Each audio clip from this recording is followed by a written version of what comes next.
Hi everyone, నేను మీ Shravani Reddy vlogs. ఈరోజు మీకు మా నాన్నమ్మ చేసే చికెన్ కర్రీ అయితే చూపించబోతున్నానండి. రెసిపీ వచ్చేసరికి చాలా సింపుల్ అనమాట. ఈజీగా వంట రాని వాళ్ళు కూడా చేసుకోవచ్చు.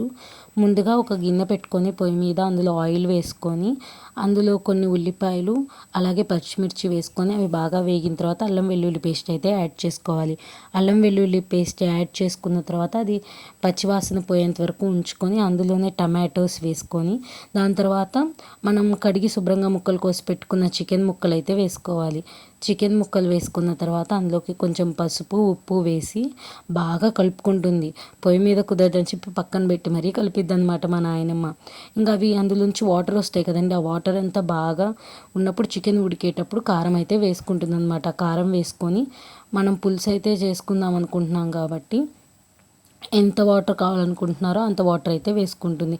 దాని తర్వాత కొత్తిమీర, అలాగే ధనియా పౌడరు, చికెన్ మసాలా, కొబ్బరి పొడి అన్నీ అయితే వేసుకుంటుంది అనమాట. అన్నీ వేసుకొని ఉప్పు కారాలు కూడా ఒకసారి మళ్ళీ చూసుకొని ఒక 20 మినిట్స్ పాటు బాగా చికెన్ని ఉడకనిస్తుంది. 20 మినిట్స్ పాటు బాగా చికెన్ ఉడికిన తర్వాత పక్కన పెట్టేసుకుంటే ఎంతో టేస్టీ చికెన్ కర్రీ అయితే రెడీ అయిపోతుంది. మా నాన్నమ్మ చూడండి మీ అందరికీ హాయ్ చెప్తుంది. మరిన్ని వీడియోస్ కావాలంటే మన ఛానల్ని సబ్స్క్రైబ్ చేయండి.